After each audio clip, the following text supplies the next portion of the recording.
The Trump administration says it sent a new group of migrants to Guantanamo Bay this week.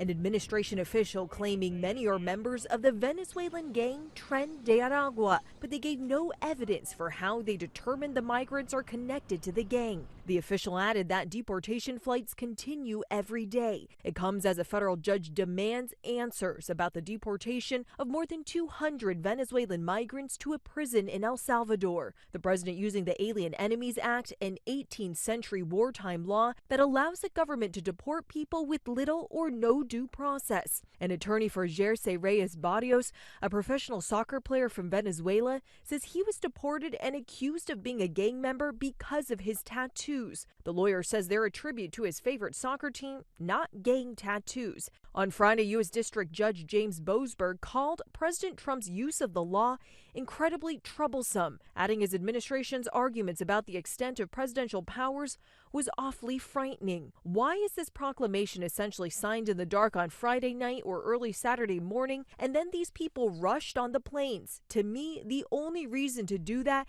is if you know it's a problem and you want to get them out of the country before a suit is filed.